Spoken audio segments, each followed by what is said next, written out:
សូមជម្រាបសួរដល់សាធារណជននិងអ្នកសារព័ត៌មានជាតិនិងអន្តរជាតិជាទីរាប់អាននៅថ្ងៃនេះនាងខ្ញុំសូមធ្វើបច្ចុប្បន្នភាពអំពីស្ថានភាពនៃការឈ្លានពានរបស់យោធាថៃមកលើដែនអធិបតេយ្យរបស់កម្ពុជានៅក្នុងយុទ្ធភូមិភាគទី4និងទី5គិតចាប់ពីនៅថ្ងៃទី15ខែធ្នូឆ្នាំ2025នេះដែលជាថ្ងៃទី9ហើយចា៎ភាគីថៃនៅតែបន្តរំលោភបំពានលើបទច្បាញ់និងសេចក្តីថ្លែងការណ៍រួមស្តីពីកិច្ចព្រមព្រៀងសន្តិភាពរវាងកម្ពុជាថៃដែលភាគីទាំងពីរបានចុះហត្ថលេខាកាលពីថ្ងៃទី26ខែតុលាឆ្នាំ2025ស្ថានភាពអំពីការគម្រាមកំហែងនិងការឈ្លានពានរបស់ភាគីថៃនៅតំបន់មួយចំនួនក្នុងដែនអធិបតេយ្យរបស់កម្ពុជាទី1ស្ថានភាពជួរមុខនៅក្នុងសមរភូមិយុទ្ធភូមិភាគទី4មានសភាពស្ងប់ស្ងាត់ប៉ុន្តែកងកម្លាំងរបស់យើងនៅបន្តតាមដានយ៉ាងយកចិត្តទុកដាក់និងប្រុងប្រយ័ត្នខ្ពស់ជានិច្ចនៅក្នុងការបំពេញតួនាទីភារកិច្ចការពារអធិបតេយ្យរបស់កម្ពុជាទី2ស្ថានភាពជួរមុខនៅក្នុងសមរភូមិទិសយុទ្ធភូមិភាគទី5ភាគីថៃបានបន្តបាញ់ប្រហារមកលើកម្ពុជាគិតចាប់តាំងពីវេលាម៉ោង 16:00 នាទីរសៀលថ្ងៃទី14ខែធ្នូឆ្នាំ2025រហូតដល់វេលាម៉ោង 8:00 នាទីព្រឹកថ្ងៃទី15ខែធ្នូឆ្នាំ2025សូមជម្រាបជូនផងដែរថានៅរសៀលថ្ងៃវេលាម៉ោង 16:58 នាទីយោធាថៃបានបន្តបាញ់ផ្លោងចូលភូមិសាស្ត្របឹងត្រកួននៅវេលាម៉ោង 15:33 នាទីរហូតដល់ម៉ោង 18:07 នាទីយោធាថៃបានបន្តបាញ់ផ្លោងចូលក្នុងភូមិសាស្ត្រភូមិព្រៃច័ន្ទនៅវេលាម៉ោង 18:38 នាទីយោធាថៃបានប្រើប្រាស់ drone ហោះរំលោភចូលក្នុងដែនអាកាសកម្ពុជាក្នុងភូមិសាស្ត្រភូមិទួលខ្ពស់ឃុំភ្នំព្រឹកស្រុកភ្នំព្រឹកខេត្តបាត់ដំបងនៅវេលាម៉ោង 19:00 នាទីយោធាថៃបានប្រើប្រាស់ drone ហោះរំលោភចូលក្នុងដែនអាកាសកម្ពុជាក្នុងភូមិសាស្ត្រភូមិភ្នំព្រឹកឃុំភ្នំព្រឹកស្រុកភ្នំព្រឹកខេត្តបាត់ដំបងនៅវេលាម៉ោង 19:02 នាទីយោធាថៃបានប្រើប្រាស់ drone រំលោភចូលក្នុងដែនអាកាសកម្ពុជាចូលក្នុងភូមិភ្នំតាស្ដាភូមិតាស្ដាឃុំតាស្ដាស្រុកសំពៅលូនខេត្តបាត់ដំបងនៅវេលាម៉ោង 21:20 នាទីយោធាថៃបានប្រើប្រាស់ drone ស៊ើបការហោះក្តាប់សភាពការនៅក្នុងភូមិសាស្ត្រក្រោយភូមិជោគជ័យសភាពការនៅថ្ងៃទី15ខែធ្នូឆ្នាំ2025ចាប់ពីវេលាម៉ោង 1:30 នាទីរំលងអធ្រាត្រយោធាថៃបានប្រើប្រាស់ drone ទម្លាក់គ្រាប់បែកនៅភូមិសាស្ត្របឹងត្រកួននៅវេលាម៉ោង 6:55 នាទីព្រឹកយោធាថៃបានចាប់ផ្ដើមបាញ់ផ្លោងចូលភូមិសាស្ត្រភូមិព្រៃច័ន្ទនៅវេលាម៉ោង 7:00 នាទីយោធាថៃបានចាប់ផ្ដើមបាញ់ផ្លោងចូលភូមិសាស្ត្រភូមិជោគជ័យនៅវេលាម៉ោង 7:10 នាទីយោធាថៃបានចាប់ផ្ដើមប្រើប្រាស់កាភ្លើងធំបាញ់ចូលក្នុងភូមិសាស្ត្រអូភ្លុកដំរីនៅវេលាម៉ោង 7:14 នាទីយោធាថៃបានចាប់ផ្ដើមបាញ់ប្រហារដោយកាភ្លើងធំចូលក្នុងភូមិសាស្ត្រឃុំថ្មដានៅវេលាម៉ោង 7:44 នាទីយោធាថៃបានប្រើប្រាស់ drone ពំក្បាលគ្រាប់ទម្លាក់លើភូមិសាស្ត្រច្រកជ័យជំនះចំពោះស្ថានភាពនៅភូមិសាស្ត្រដទៃផ្សេងទៀតមានសភាពស្ងប់ស្ងាត់កងកម្លាំងរបស់យើងបន្តតាមដានដោយយកចិត្តទុកដាក់និងប្រុងប្រយ័ត្នខ្ពស់ជានិច្ចក្រសួងការពារជាតិកម្ពុជាសូមធ្វើការច្រានចោលចំពោះការផ្សព្វផ្សាយព័ត៌មាន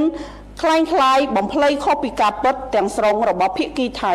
ដែលបានចោទប្រកាន់លាបពណ៌មកលើកម្ពុជាផ្ទុយស្រឡះពីការពិតទាំងស្រុងក្រសួងការពារជាតិកម្ពុជាសូមធ្វើការបញ្ជាក់ជូនសារជាថ្មីថាគោលដៅនៃការវាយការពារខ្លួនរបស់កម្ពុជាគឺផ្ដោតតែលើគោលដៅយោធាថៃប៉ុណ្ណោះ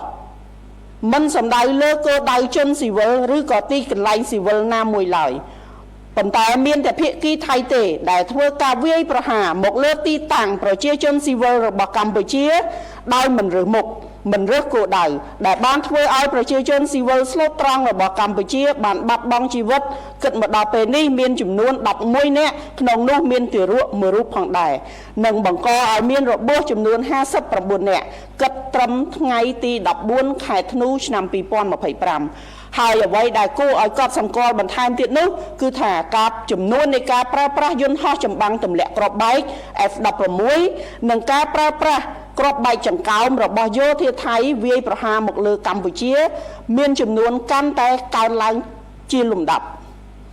ចំពោះករណីដែលយោធាថៃបានចោទប្រកាន់ដោយគ្មានមូលដ្ឋានមកលើកម្ពុជាថាបានឃាត់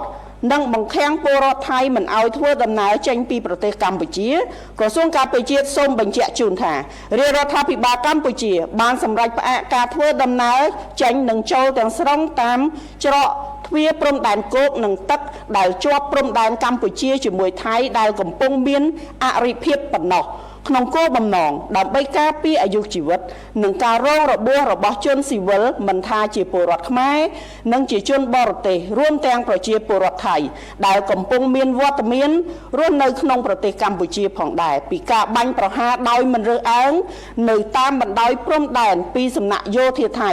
ដោយមិនរាប់បញ្ចូលការធ្វើដំណើរតាមអាកាសនិងច្រកទ្វារព្រំដែនដទៃផ្សេងទៀតដែលគ្មានភាពតានតឹងឬក៏ច្រកព្រំដែនកម្ពុជាជាប់ជាមួយប្រទេសផ្សេងទៀតឡើយក្នុងន័យនេះកម្ពុជាសូមអំពាវនាវឲ្យសហគមន៍អន្តរជាតិកោតទោសយ៉ាងម៉ឺងម៉ាត់ចំពោះការរំលោភបំពានសេចក្តីថ្លែងការណ៍រួមស្តីពីកិច្ចព្រមព្រៀងសន្តិភាពរវាងកម្ពុជាថៃនិងសកម្មភាពឧក្រិដ្ឋកម្មសង្គ្រាមខុសច្បាប់របស់ថៃម្ដងហើយម្ដងទៀតនេះដោយទាមទារឲ្យថៃទទួលខុសត្រូវទាំងស្រុងចំពោះការរំលោភបំពានដ៏កម្រោលនេះកម្ពុជាអំពាវនាវឲ្យថៃបញ្ឈប់រាល់អរិភាពជាបន្ទាន់និងដកកម្លាំងចេញពីដែនអធិបតេយ្យរបស់កម្ពុជានិងជៀសវាងសកម្មភាពឈ្លានពានដែលគំរាមកំហែងដល់សន្តិភាពនិងស្ថិរភាពនៅក្នុងតំបន់កម្ពុជាបញ្ជាក់ជាថ្មីនៅការបដិញ្ញាចិត្តយ៉ាងខ្ជាប់ខ្ជួននៅការគោរពនិងអនុវត្តតាមលក្ខខណ្ឌនៃបទឈប់បាញ់សេចក្តីថ្លែងការណ៍រួមស្តីពីកិច្ចព្រមព្រៀងសន្តិភាពរវាងកម្ពុជាថៃប្រកបដោយសុឆន្ទៈនិងការទទួលខុសត្រូវខ្ពស់បំផុតកម្ពុជាប្រកាន់ខ្ជាប់នូវការដោះស្រាយជម្លោះដោយសន្តិវិធី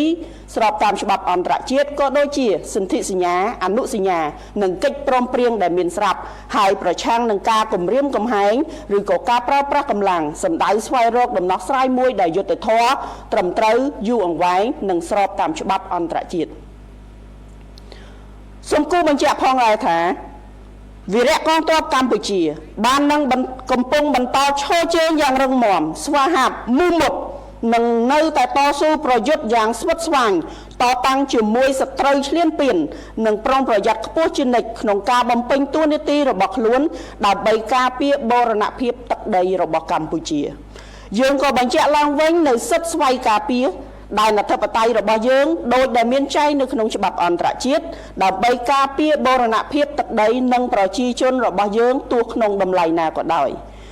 សូមប្រជាពលរដ្ឋ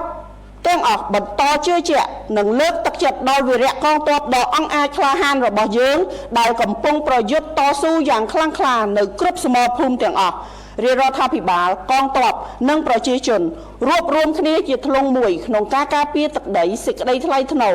និងអធិបតេយ្យរបស់យើងដោយអង់អាចក្លាហាននិងមិនងាករេជាដាច់ខាតទោះក្នុងកលៈទេសៈណាក៏ដោយ